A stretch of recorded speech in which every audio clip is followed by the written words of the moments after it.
अर्जुन कह रहे हैं, हे कृष्ण, यदि कर्म की अपेक्षा ज्ञान श्रेष्ठ है तो हे केशव, तुम मुझे ऐसे हिंसक कर्म में क्यों ढकेल रहे हो? समस्या का यही आखिरी उत्तर है। कर्म तो तुम्हें करना ही पड़ेगा, कर्म तो तुम प्रतिपल कर रहे हो, कोई नहीं बच सकता कर्म से। बस ये देख लो कि तुम्हारा कर्म आ कहां से रहा है, भीतर के बेहोश अंधेपन से या तुम्हारी निष्कामता से।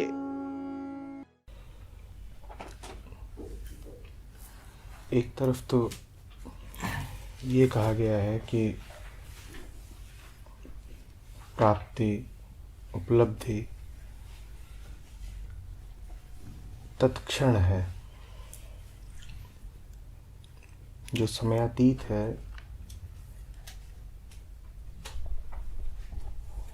उसे समय का उपयोग करके नहीं पाया जा सकता।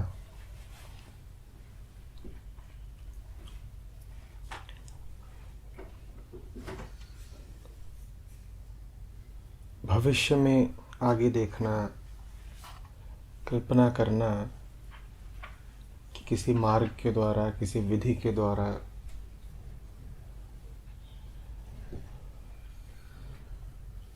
मैं शांति को, मुक्ति को पा लूँगा, ये सिर्फ आत्म प्रवंचना है जो अभी हो सकता है, उसे टालने का मन का तरीका। तो एक तरफ तो ऐसा कहा गया है, दूसरी ओर कबीर कह रहे हैं कि धीरे धीरे रे मना, धीरे सब कुछ होए, माली सींचे 100 घड़ा, ऋतु आए फल होए। साथ ही ये भी कहते हैं कि करत करत अभ्यास ते जड़मते होत सुजान, रसरी आवत जाते सिल पर पड़त निशान। तो ये दोनों बातें एक साथ कैसे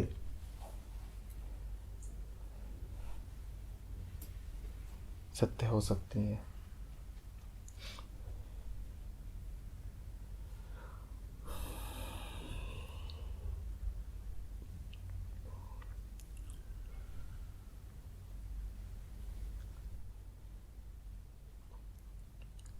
धीरे धीरे रे मना, धीरे सब कुछ होए, माली सींचे 100 घड़ा, ऋतु आए फल होए।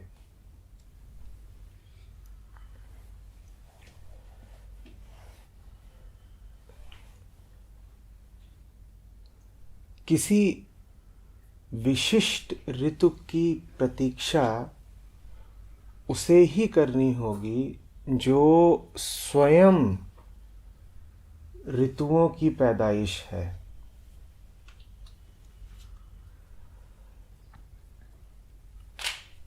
कौन है जिसे फल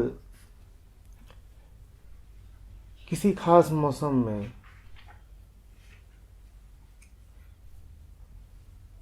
किसी खास समय में ही दिखेगा? कौन है वो?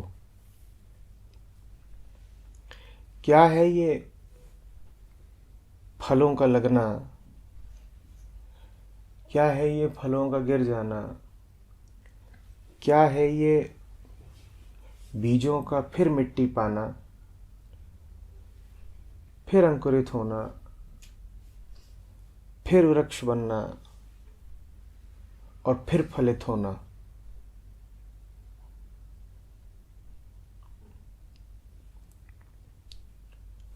ये सब बिल्कुल वही है जो आप अपने आप को समझते हो।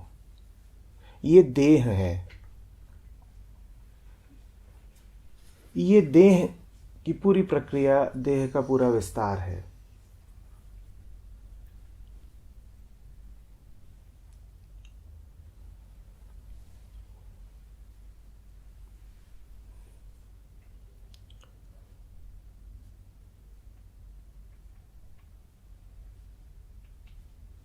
कबीर जब ये कह रहे हैं आपसे, तो ये जान के कह रहे हैं कि आप वो हो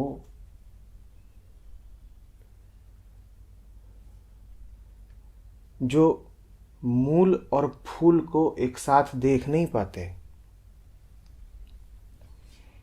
आप वो हो जो व्यग्र हो, आतुर हो, प्रतीक्षारत हो।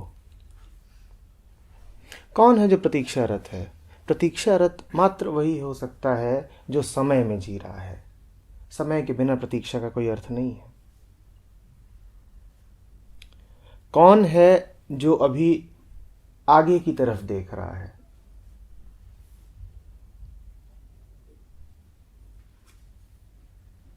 वो देह है, क्योंकि जब तक देह रहती है तभी तक भविष्य रहता है। देह के आगे या कोई भविष्य होता नहीं।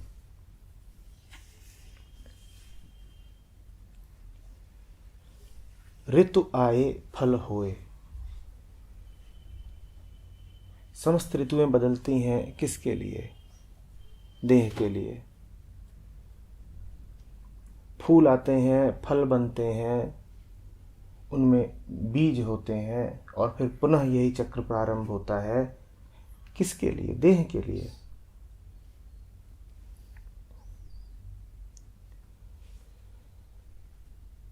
कृपा करके इस फल को मुक्ति, शांति या आत्मा न समझ लीजिएगा।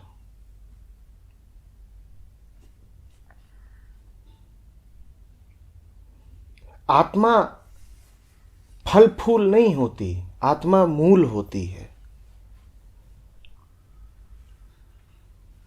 बहुत गड़बड़ हो जाएगी, बड़ी भ्रांति हो जाएगी अगर आपने कबीर का ये अर्थ कर लिया कि कबीर कह रहे हैं कि शांत रहो, समय आने पर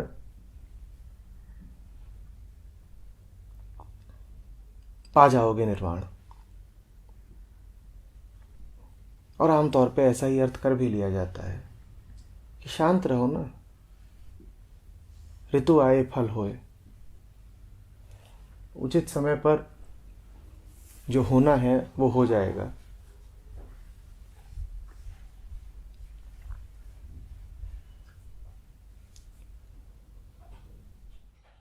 नहीं, समय में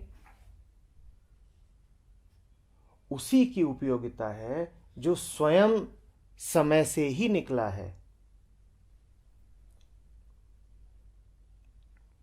जिससे समय निकला है वो समय पर न आश्रित हो सकता है, न समय उसके लिए उपयोगी हो सकता है। तो जो हो फलों के आकांक्षी,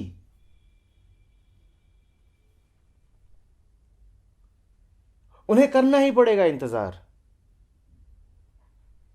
क्योंकि फलों की आकांक्षा बताती है कि देह भाव बड़ा सघन है आप में,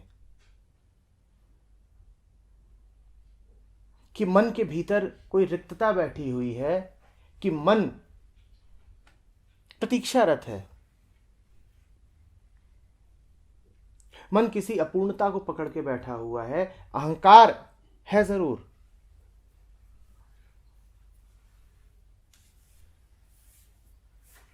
जो किसी भी खास दिन की प्रतीक्षा में होंगे उनको तो इंतजार ही नसीब होगा। उस दिन का आना ना आना कुछ पक्का नहीं, इंतजार जरूर पक्का है।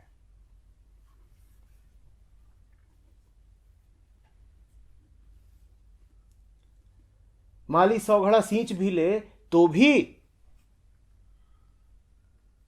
फल आएगा कि नहीं कुछ कह नहीं सकते।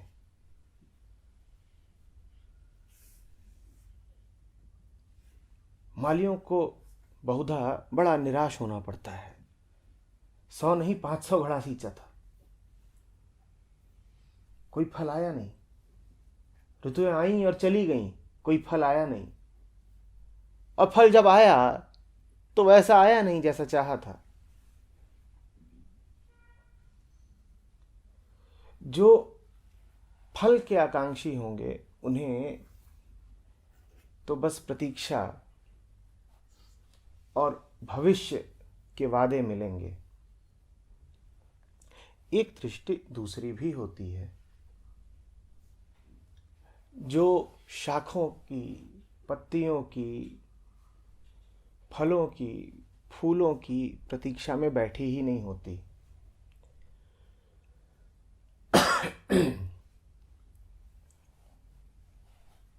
जिसके लिए मूल ही काफी है, जो कहती है कि फूल का इंतजार हम कर नहीं रहे, हमारे लिए मूल ही काफी है।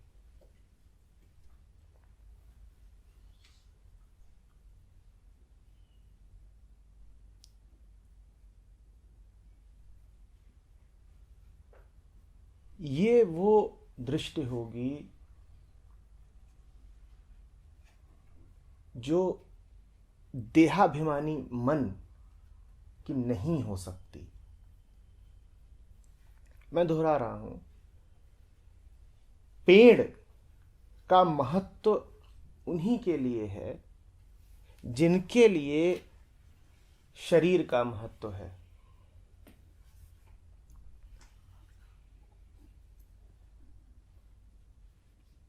जब तक तुम्हारे लिए शरीर का महत्व है, जब तक तुम अपने आप को तन और मन मानते हो, तब तक तुम प्रतीक्षा जरूर करोगे कि कोई घटना घटे, क्योंकि जो शरीर में है उसकी किस्मत ही यही है कि वो इंतजार में जिए।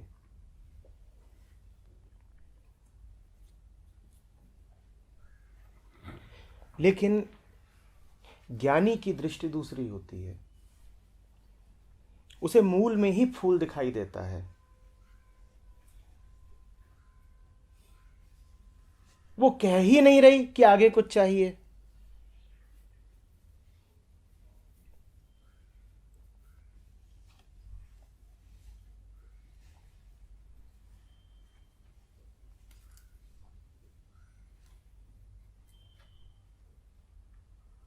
उसको तो फल फूल जैसा दिखाई देता है, फूल शाखों जैसा दिखाई देता है, शाखें तने जैसी दिखाई देती हैं, तने मूल जैसे दिखाई देते हैं, मूल मिट्टी समान, और स्वयं को भी फिर वो देख लेता है कि मैं इनसे अलग नहीं।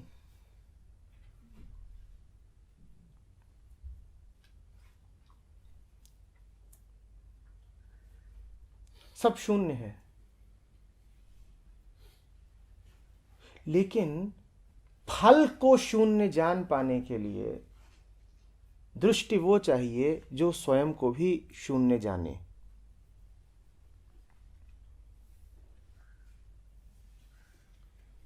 जो स्वयं को शून्य जानेगा, उसे किसी वृक्ष पर किसी फल की प्रतीक्षा नहीं हो सकती। क्या खास है फल में? क्या है फल में ऐसा जो समष्टि में पहले ही मौजूद नहीं है?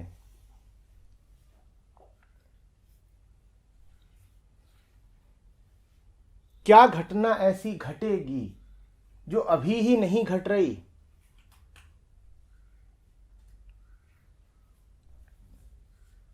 नजर का फेर है कि आंखें हमारी देख नहीं पाती, पर समय में कभी कुछ नया होता है क्या? कुछ नया तो है नहीं, जो है सो अभी ही है। और इतनी स्थूल हमारी दृष्टि नहीं है कि जब तक मामला खुले ना, जब तक मामला स्वयं स्थूल ना हो जाए, जब तक चीजों का प्रकटीकरण ना हो जाए, तब तक हमें कुछ समझ में ना आए। दृष्टि हमारी सूक्ष्म है, हमें तो यूं ही सब समझ में आता है। हम तो शून्य को देखते हैं और उसमें हमें सारे वृक्ष और उनके लदे हुए पत्ते दिखाई दे जाते हैं।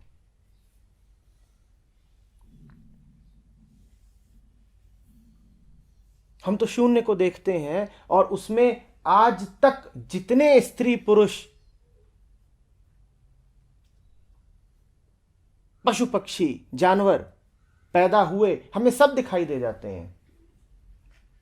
और हमें वो भी दिखाई दे जाते हैं जो आगे कभी पैदा होंगे और मृत्यु को प्राप्त होंगे।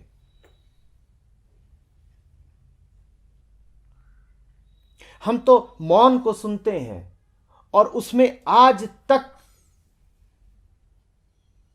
उच्चारित हुआ एक एक शब्द हमें सुनाई दे जाता है, और वो शब्द भी सुनाई दे जाते हैं जो भविष्य में कोई भी कभी भी कहीं भी उच्चारित करेगा।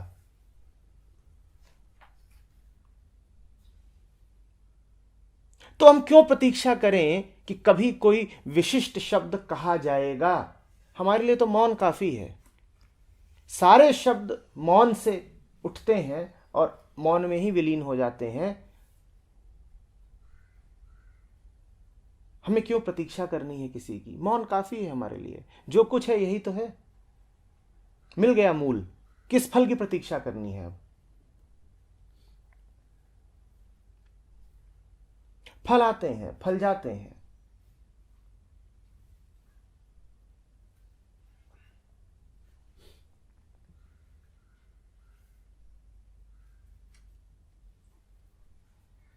ये सिर्फ उसके साथ हो सकता है जिसने आशा छोड़ दी है, जिसने अपूर्णता छोड़ दी है, जो एक ऐसी पूर्णता को उपलब्ध है जिसमें से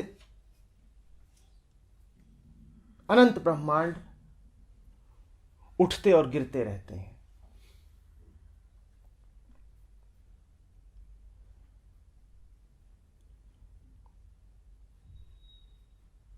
और वो पूर्णता तब भी पूर्ण रहती है जैसा कि उपनिषद कहते हैं। जो उस पूर्णता में स्थित है वो उसके किसी अंश की परवाह क्यों करेगा?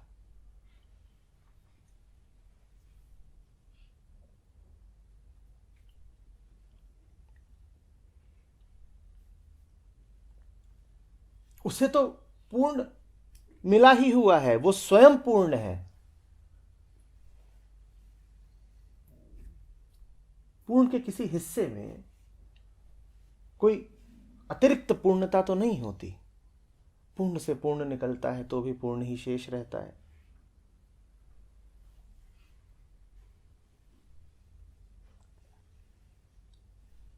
क्या प्रतीक्षा करनी किसी नई पत्ती की?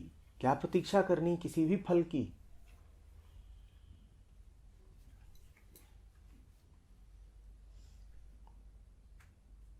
असंख्य बार अनगिनत वृक्ष लगे हैं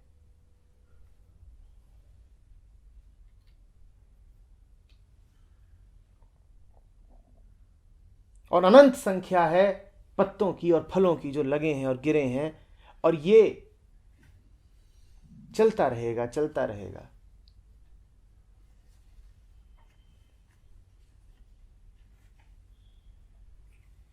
ये सब तो प्रकृति का बहाव है, और प्रकृति देह है, मात्र देह। ये सब तो देह का भाव है। आना जाना, उठना बैठना,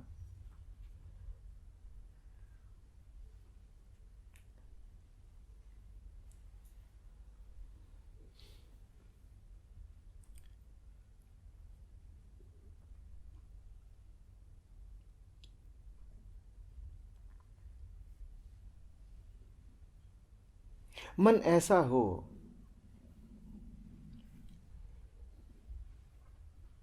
कि वो प्रतीक्षा में भी प्रतीक्षारत न रहे।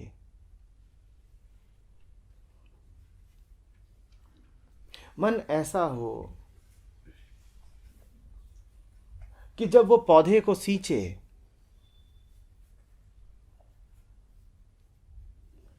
और कली की, फूल की, फल की, पत्ती की कामना भी करे तब भी निष्काम रहे।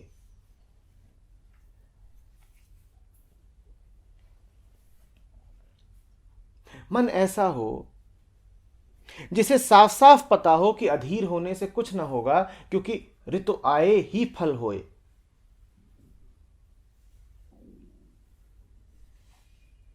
लेकिन साथ ही साथ वो इस बोध में भी स्थित हो कि फल आएगा नहीं, फल है। कुछ भी नया जुड़ेगा नहीं, क्योंकि पूर्ण में कुछ नया जुड़ने का प्रश्न पैदा नहीं होता। न कुछ नया जुड़ेगा, न कुछ पुराना कभी कहीं गया है। कभी कोई नया फल आने नहीं वाला, और पुराने जितने असंख्य फल आज तक लगे हैं वो कहीं गए नहीं हैं, वो सब यही हैं।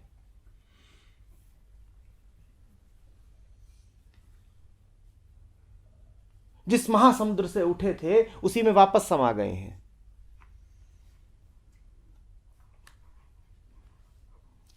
जब उठते हैं तो यह कहना ज्यादा उचित होता है कि पूर्ण से उठ रहे हैं।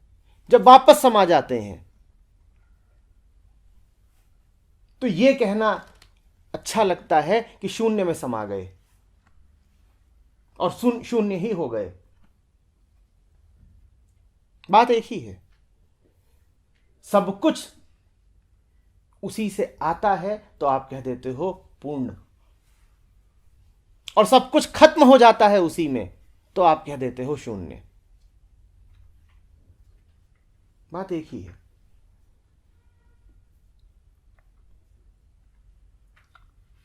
कबीर का सतही अर्थ न ले लीजिएगा कि अरे व्याकुल न हो, धैर्य धरो, समय आने पर तुम्हें सब मिलेगा बच्चा। कबीर ऐसी बातों में नहीं पड़ने वाले।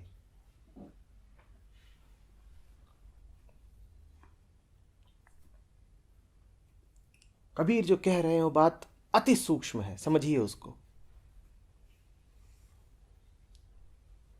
जहां तक देह की और मन की बात है, ये तो समय में ही जिएंगे, क्योंकि मैं दोहरा रहा हूं ये समय का ही उत्पाद हैं। ये कहां से आए? ये समय से आए। ये समय में ही जिएंगे। इनकी वृत्ति है समय को पकड़ के रखने की। समय छूटता है तो ये फड़फड़ाते हैं, अजीब लगता है इनको। और सत्य तो ये है कि जहां तक देह का प्रश्न है, उससे समय छूट भी नहीं सकता। देह बची कहां यदि समय नहीं है? श्वास बची कहां यदि गति नहीं है? और कौन सी गति है जो समय के बिना होगी?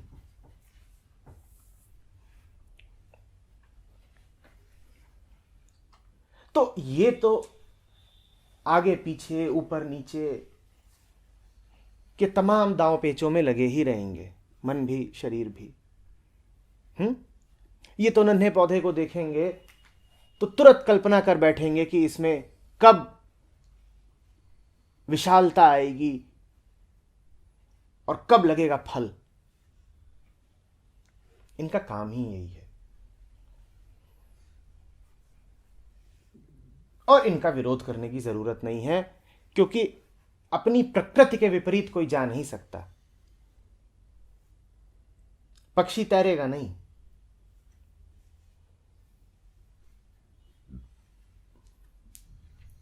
सूरज ताप ही देगा, शीतलता नहीं। आंखें सुनेंगी नहीं,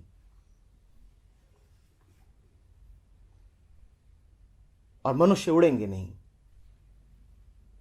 अपनी प्रकृति के विपरीत कोई जा नहीं सकता। तो तन मन जो करते हो उन्हें करने दें, बेमतलब है उनका विरोध।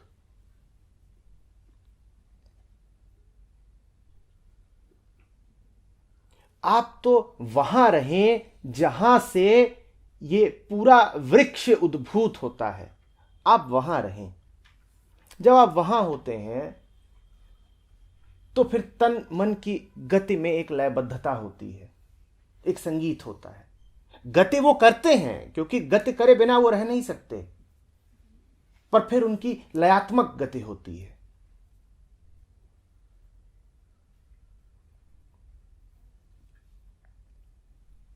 शब्द वो करते हैं, मौन में वो रह नहीं सकते, पर तब शब्द गीत जैसा होता है, शोर जैसा नहीं।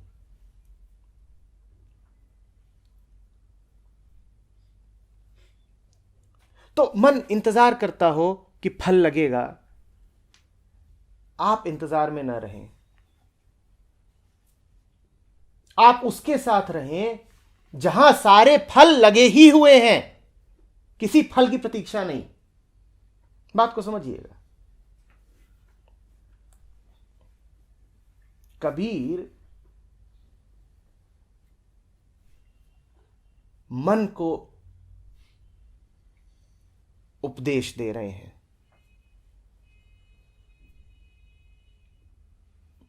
उसके अलावा किसी को उपदेश दिया भी नहीं जा सकता।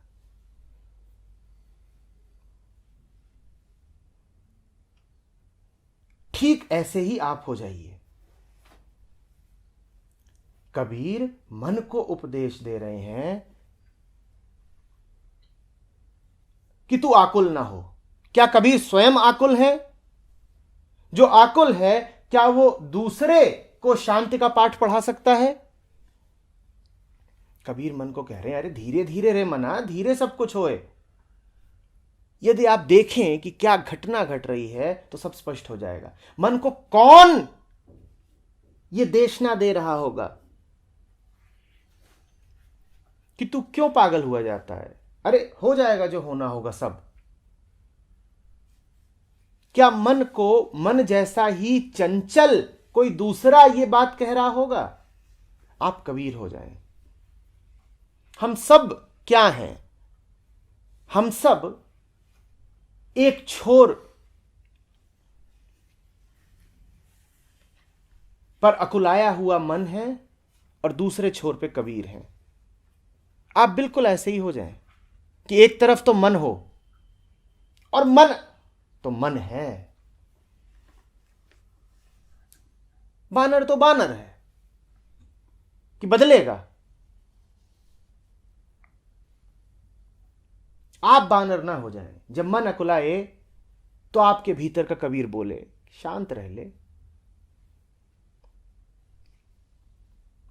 तुझे तो समय में जीना है, और समय में जो होता है वो समय की गति के अनुसार ही होता है। याद रखिएगा, कबीर को नहीं है फल की प्रतीक्षा। किसको है फल की प्रतीक्षा? धीरे धीरे रे मना, धीरे सब कुछ होए। तो अब आपको तय करना है कि आप मन है क्या। अगर आप मन है तो आप कबीर का उपदेश सुने, पर कबीर का उपदेश सुनने से बेहतर है कि कबीर हो ही जाए। कबीर का उपदेश सुनेंगे तो यही सुनिए कि शांत रहो, जब समय आएगा तो फल लगेगा, और लग भी सकता है, नहीं भी लग सकता है, तो तुम इंतजार करो, आशा करो, याचना करो, डर में जियो कि फल लगे, जरूर लगे, कहीं ऐसा ना हो कुछ गड़बड़ हो जाए, कोई पक्षी ना खराब कर दे फल को, कोई कीड़ा ना लग जाए, कहीं फल आने से पहले मेरा पेड़ ना गिर जाए। तुम शंका में जियो, संदेह में जियो, करो प्रतीक्षा, और नहीं तो तुम कबीर हो जाओ। बोध है कबीर, आत्मा है कबीर, और वहां पर कोई प्रतीक्षा नहीं है। वहां फल फूल पत्ते पत्ती जड़ तना शाख सब पहले ही मौजूद हैं। कोई फल नहीं चाहिए।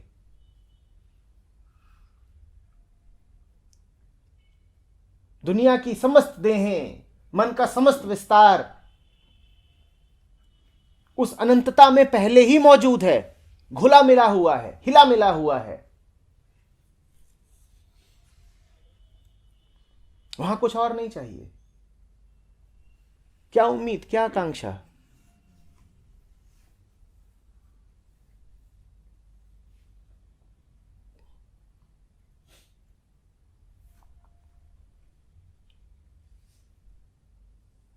अभी आप पे निर्भर करता है।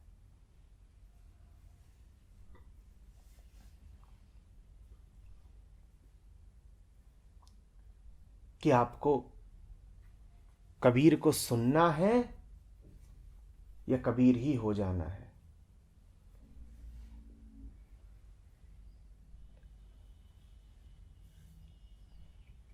कबीर तो मन को उपदेशित करते हैं। जब तक हमें उपदेश से सरोकार रहेगा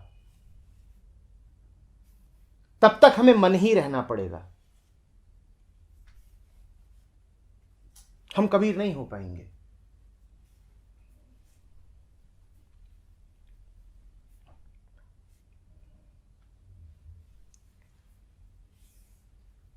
ज्ञानियों के वचनों को सुनने में बड़ी जागरूकता चाहिए। अपने आप से पूछना होता है आपको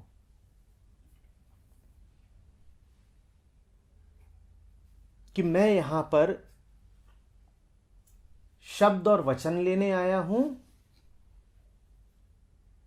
या उस स्रोत को ही लेने आया हूं जहां से शब्द और वचन उठते हैं। और ये दोनों अलग अलग हैं और वो दोनों भी अलग अलग हैं जो इनके ग्राहक हैं। यदि आप मन हैं तो मन तो बस शब्द ही जानता है और वचन ही जानता है। यदि आप मन बन के सुनेंगे तो आपको कबीर से ज्यादा कुछ न मिलेगा। आपको कबीर से मात्र कबीर के उपदेश मिलेंगे। ले जाइए, दे दिया कबीर ने आपको। क्या दे दिया कबीर ने आपको? कि अभ्यास करो, कि शांत रहो,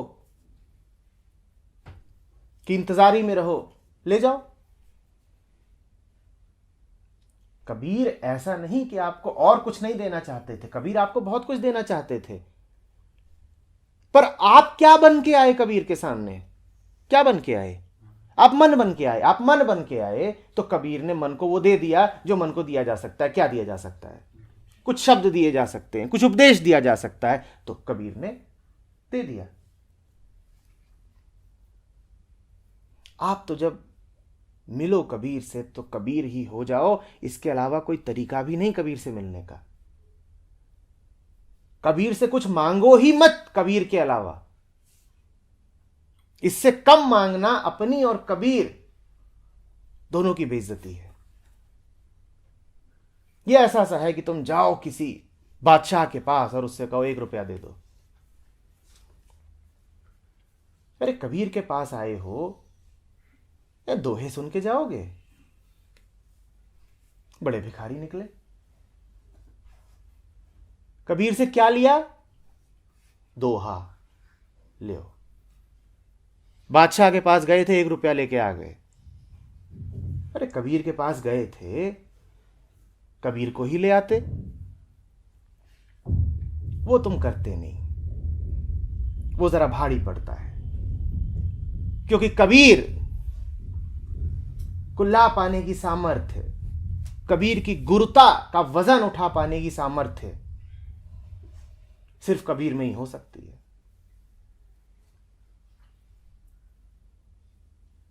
कबीर बनना पड़ेगा, तुम्हें मिटना पड़ेगा। नहीं, वो ठीक नहीं है।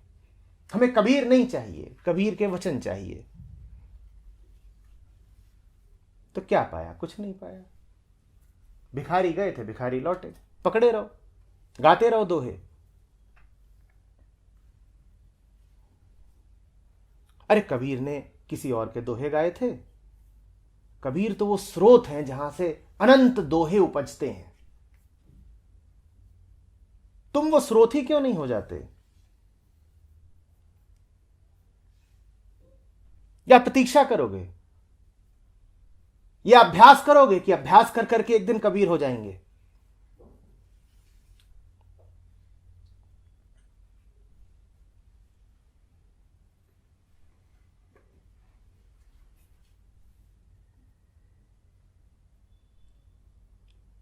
एक और तो ये देखना पड़ेगा कि क्या कह रहे हैं, दूसरी ओर ये भी देखना पड़ेगा कि कौन कह रहा है।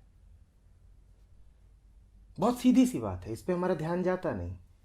जब कोई किसी से कह रहा है शांत रहो,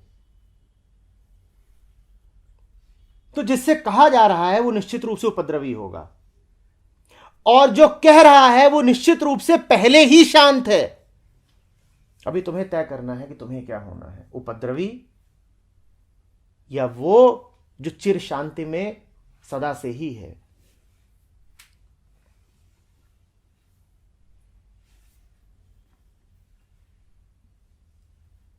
कबीर को नहीं प्रतीक्षा है किसी फल की, किसी फूल की। तुम्हें है,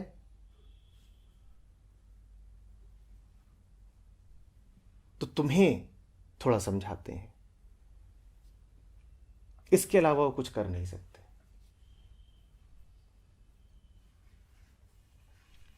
इसके अलावा कुछ करा नहीं जाता, इसके अलावा तो बस हुआ जाता है। या यूं कह लो कि इसके अलावा जो अधिकतम वो कर सकते थे वो उन्होंने कर ही रखा है, अब और क्या करेंगे। तुम सोचो ना, कबीर कह रहे हो और उनके सामने लोग बैठे हों,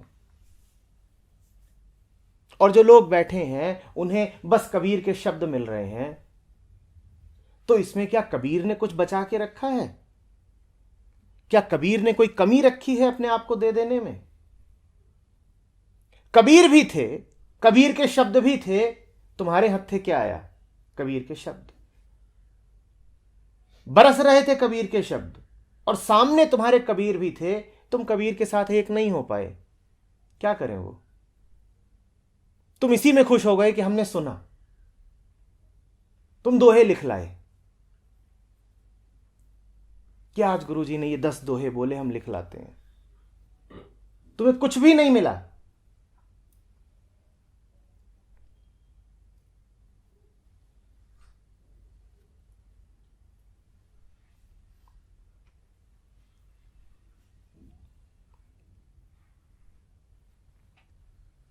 जिसने मूल को नहीं पाया उसने क्या पाया? फिर तो दुर्योधन समान हो गए तुम, कि कृष्ण की सेना चाहिए,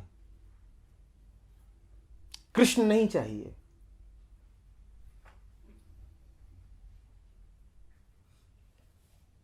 हार ही आएगी तुम्हारे हिस्से।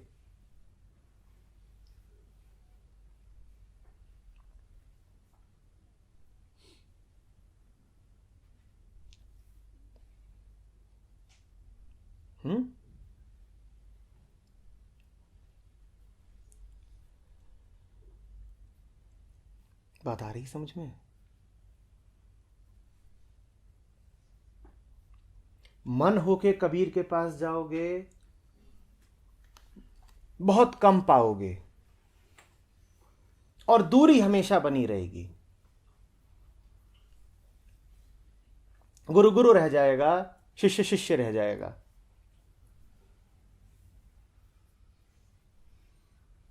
दूरी हमेशा रह जाएगी, नियति अलग अलग रहेगी। गुरु की करनी गुरु जाएगा, चेले की करनी चेला। तो तुम तय ही कर लो कि मुझे अलग रहना है, मुझे दूरी बना के रखनी है, मुझे अहंकार कायम रखना है। तुम जाओ गुरु के पास, वो तुम्हें कुछ वचन दे देगा, ठीक, तुम्हारा दिल बहल जाएगा।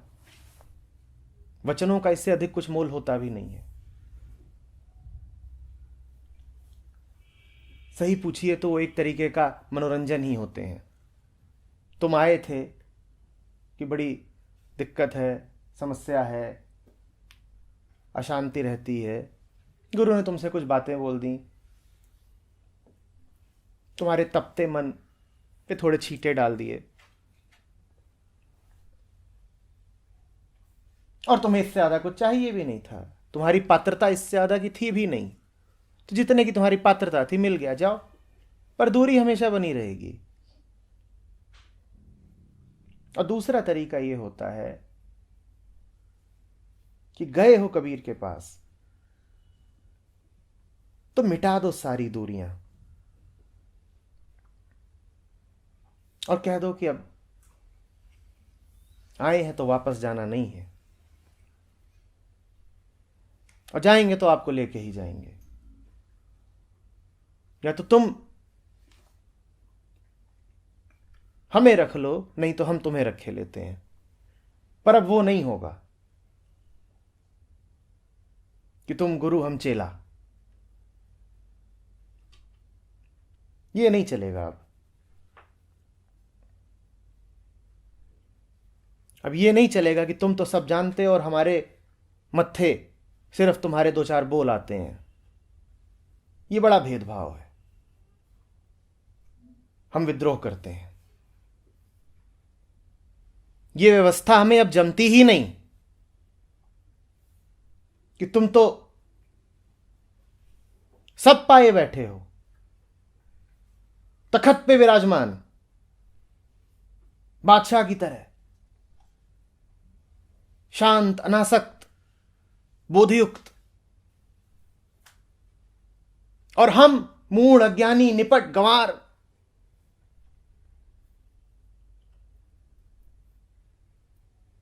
और हमें मिलता भी क्या है तुमसे? बस तुम्हारी करुणा। ये नहीं चलेगा। हमें करुणा नहीं, पूर्ण प्रेम चाहिए। तुमसे कम हम तुमसे कुछ मांगेंगे नहीं।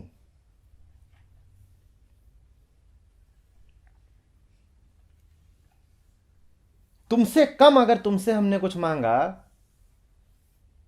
तो ये मांगने का ही अपमान हुआ।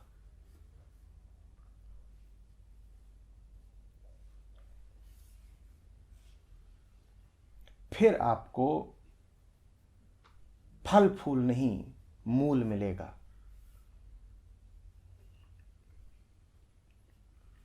फिर आपको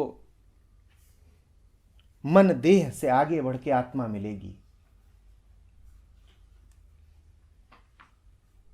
फिर आपको कबीर के वचनों से आगे स्वयं कबीर मिलेंगे। फिर आपको शिष्यत्व से आगे गुरुता मिलेगी।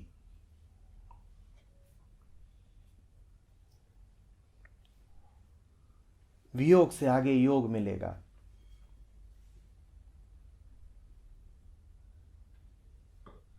दूरी से आगे प्रेम मिलेगा।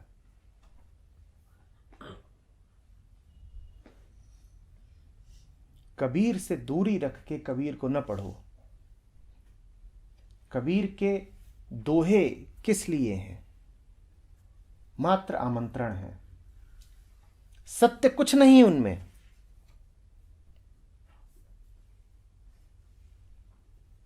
कोई आपको प्रेम पत्र लिख के बुलाता है तो क्या प्रेम पत्र में खुद समा जाता है? प्रेम पत्र तो सत्य नहीं हो सकता ना। प्रेम पत्र तो मात्र आमंत्रण ही हो सकता है। सत्य तो प्रेम है, प्रेम पत्र नहीं। कबीर के दोहे प्रेम पत्र हैं, आमंत्रण है, पुकार है। तुम पुकार पर मत अटक जाना कि दोहा पकड़ा और अटक गए। जब पढ़ो कबीर को तो कबीर ही हो जाओ, दूरी रख के ना पढ़ो।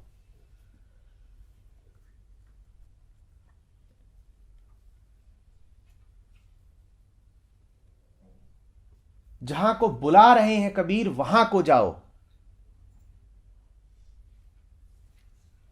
नक्शा ही लेकर के ना आघा जाओ कि कबीर ने तुम्हें नक्शा दे दिया और तुम बाग बाग हो गए, वाह बहुत बढ़िया नक्शा मिला। अरे वो जहां को बुला रहे हैं वहां जाओ ना। कबीर क्या कह रहे हैं ये तो पढ़ो, सुनो। पर ध्यान इस बात पर दो कि वो स्रोत कौन सा होगा जहां से ये सारे वचन निकलते हैं। सबसे महत्वपूर्ण यही है।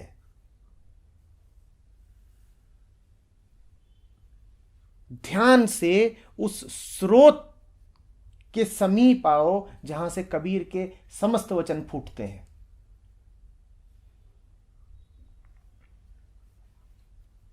कबीर से दूर हो, कबीर से अलग हो, कुछ समझ नहीं पाओगे। जितना उस स्रोत के करीब आओगे वहां पाओगे कि वहां मात्र एकत्व है, वहां मात्र कबीरत्व है, वहां तुम और कबीर अलग अलग नहीं। तब तुम वास्तव में कबीर को समझोगे। कबीर के दोहे का अर्थ करना और कबीर को वास्तव में जानना दो बड़ी अलग अलग बातें हैं, बड़ी अलग अलग बातें हैं। मैं तुमसे अभी जो कुछ कह रहा हूं ये कोई कबीर के दोहे में थोड़ी लिखा हुआ है। दोहे से तो मुझे कोई खास मतलब भी नहीं है, वो तो एक बहाना है बात शुरू करने का।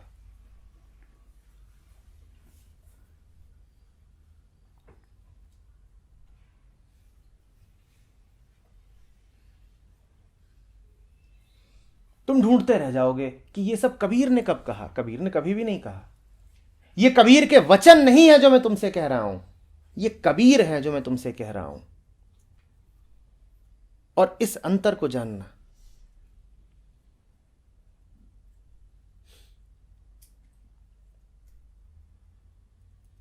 जिन्होंने इस अंतर को नहीं जाना वो दुनिया भर का ज्ञान इकट्ठा किए रह जाते हैं, ज्ञान के स्रोत तक कभी नहीं पहुंच पाते हैं। उनके लिए ज्ञान बस बोझ समान होता है।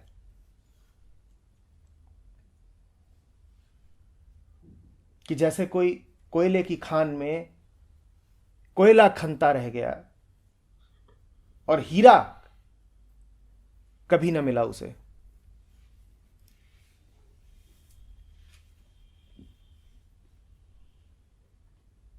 अब ढो रहा है कोयला और मुंह हाथ तन मन सब काला और थकान मिली है, हीरा नहीं मिला।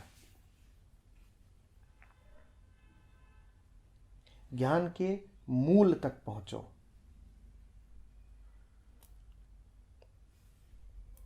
संत जनों के वचन आखिरी बात नहीं होते।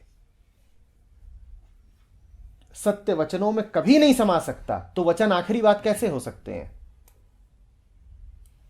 उनके वचनों पे मत अटक जाओ,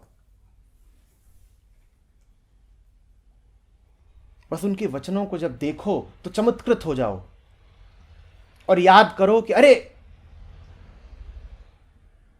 ये बात कहां से आई। निशंक होकर के, पूरी हिम्मत से, पूरी श्रद्धा से, पूरी ताकत से अपने आप को याद करने दो, बिना भय के। वो स्मृति उठने दो मन में और तुम ठीक वहीं पहुंच जाओगे जहां कबीर बैठे हैं। अपने आप को उनसे जरा भी अलग नहीं पाओगे। उस दिन तुम्हें वास्तव में समझ में आएगा कि कबीर क्या कहना चाहते हैं। कोई दो बातें वो कभी कहना ही नहीं चाहते, अलग अलग बातें वो कभी कहना ही नहीं चाहते। तुम्हें अलग अलग दोहे सुनाई पड़ते हैं, तुम्हें उनके अलग अलग अर्थ दिखाई पड़ते हैं।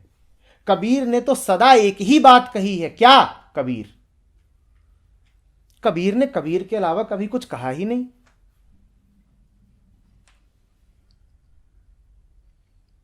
पर तुम आते हो कि ये 5 दोहे हैं, इनके अर्थ समझ में आ गए, बाकी 5 के नहीं आए।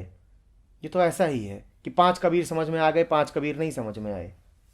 5 यदि नहीं समझ में आए तो इसका एक ही अर्थ है कि एक भी समझ में नहीं आए।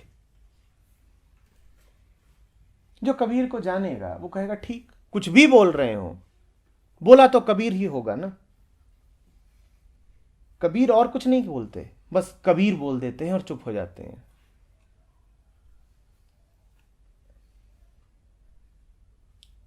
और ऐसी होती है कबीर दृष्टि, ऐसी होती है संत दृष्टि कि वो फल को देखती है, फूल को देखती है, समस्त ब्रह्मांड को देखती है, दिखता उसे बस मूल है। ऐसे ही हो जाओ। मन तो विविधता ही देखेगा। मन को देखने दो विविधता। समस्त विविधता के पीछे तुम्हें एकत्व दिखाई देता रहे लगातार। तमाम वचन, साखियां, भजन कबीर के पढ़ते रहो, पर उन सब के पीछे तुम्हें लगातार कबीर दिखाई देते रहे। कबीर हो के पढ़ो।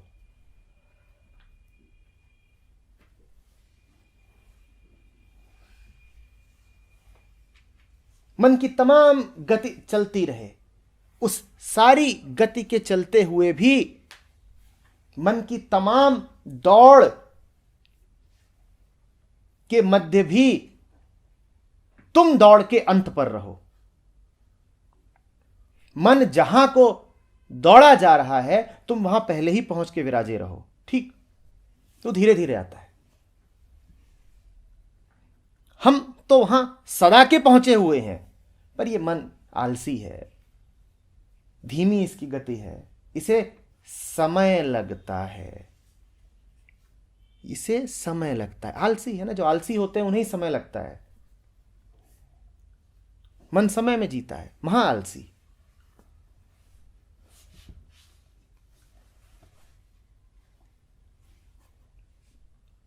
मन जहां को पहुंचना चाहता है, हम वहां सदा से आसीत हैं।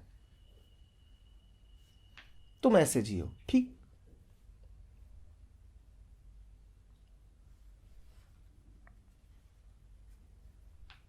तब तुम कबीर हो और मन चेला।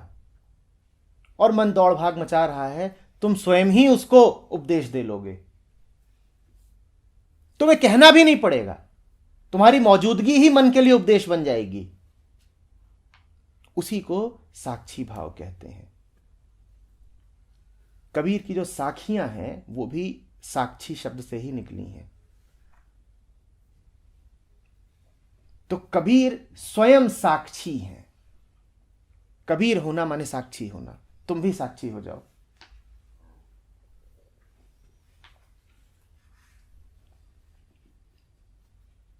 जो तुझे चाहिए वो हमें पहले से मिला हुआ है, हमसे कभी छूटा ही नहीं था। जो तू होना चाहता है वो हम पहले से ही हैं। जहां तू पहुंचना चाहता है वहां हम कब के बैठे हुए हैं। और जब तुम ऐसे होते हो, तब जैसा कि थोड़ी देर पहले कहा था, मन की गति रहती है, पर वो बड़ी लयात्मक गति हो जाती है। फिर वो टेढ़ा टपरा नहीं चलता, फिर वो ठोकर खाता गिरता उठता नहीं चलता,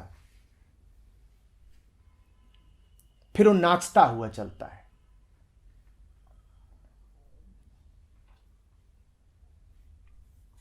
शब्द वो अभी भी करेगा, क्योंकि मन है, अपूर्ण है, काम है उसका। पर अब उसके शब्द कर्कश नहीं रहेंगे, शोर जैसे नहीं रहेंगे। अब जब मन बोलेगा तो वैसा बोलेगा जैसा कबीर बोलते हैं। संगीत उठेगा, मिठास रहेगी, एक दैवीय मधुरता।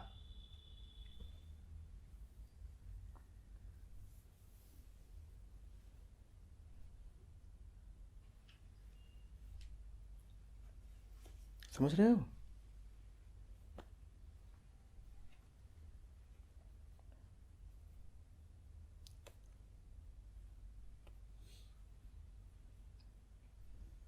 अरे मत कहो कि समझ रहे हैं, कहो समझे हुए हैं।